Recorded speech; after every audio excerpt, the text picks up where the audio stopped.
Hello, and welcome to today's discussion. I'm Claire, and I'm joined by Alan. We'll be covering several significant news stories from around the world. Hi, Claire. Hi, everyone. I'm Alan. Let's dive into the first story. A Seoul court has sentenced former South Korean President Yoon Suk-yeol to 30 years in prison after finding him guilty of ordering military drones to infiltrate North Korea. The court's decision was based on evidence that Yoon authorized a covert drone operation into North Korean territory.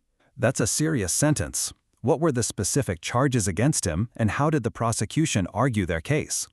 The charges centered around Yoon's alleged role in ordering drone incursions into North Korea, which the court deemed a violation of national security protocols.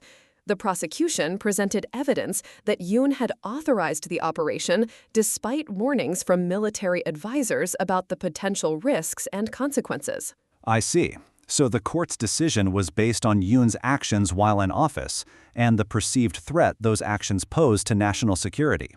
How has the reaction been from South Korea and the international community? The reaction has been mixed, with some South Koreans expressing support for the court's decision as a necessary measure to hold former leaders accountable. Internationally, there's been cautious observation given the sensitive nature of inter-Korean relations. That makes sense. It's a complex issue with significant geopolitical implications. Let's move on to our next story. A federal judge has extended a court-ordered block on the Trump administration's creation and operation of a $1.8 billion settlement fund for compensating individuals who claim to be victims of a weaponized government. The block was initially put in place due to concerns over the fund's legitimacy and potential misuse.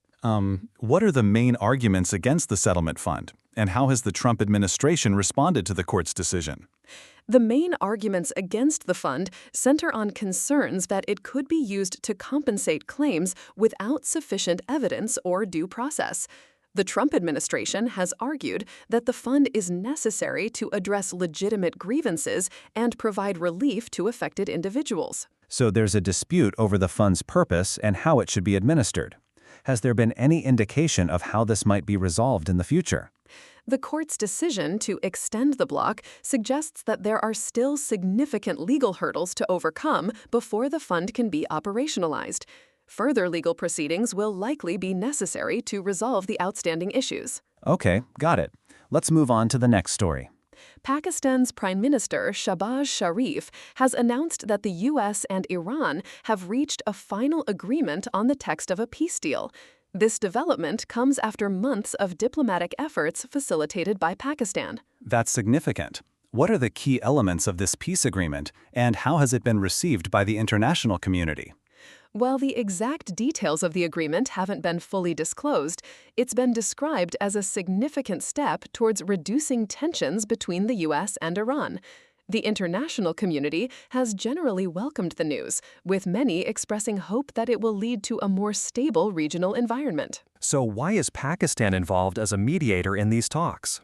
Pakistan has historical ties with both the U.S. and Iran and has previously played a role in facilitating diplomatic discussions between the two countries.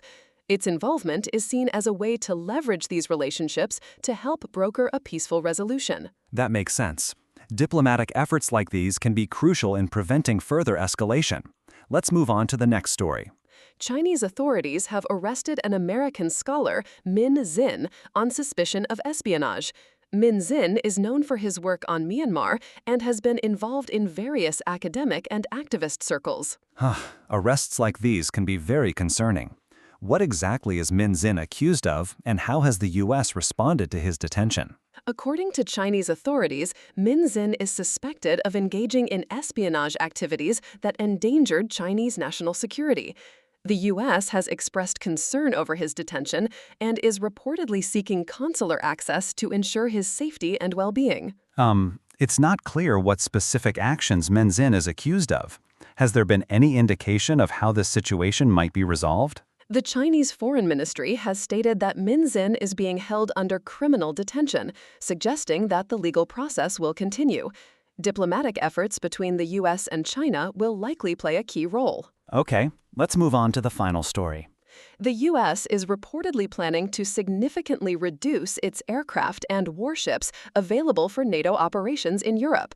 This move is expected to impact NATO's long-range strike and surveillance capabilities. That's a significant shift. What are the stated reasons behind this decision, and how has NATO responded to the news?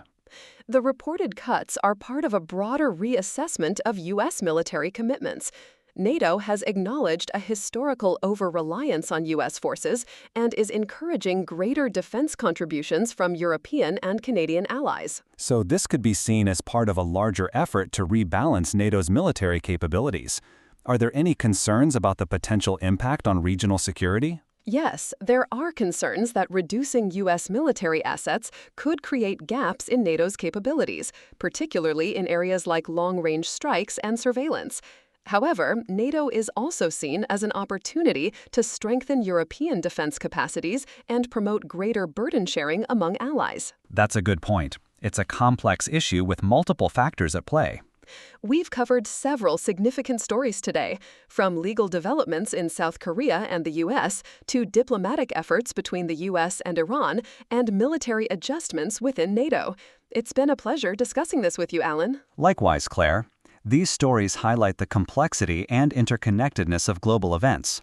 I hope our listeners have found the discussion informative. Before we sign off, let's summarize the key points from each story.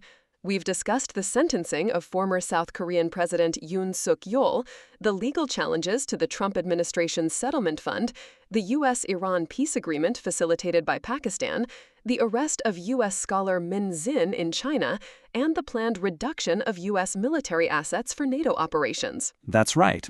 Each of these stories touches on important geopolitical and legal issues that are shaping current events. Thank you for joining us today. Thank you, Alan, and thank you to our listeners for tuning in. Until next time, goodbye. Goodbye.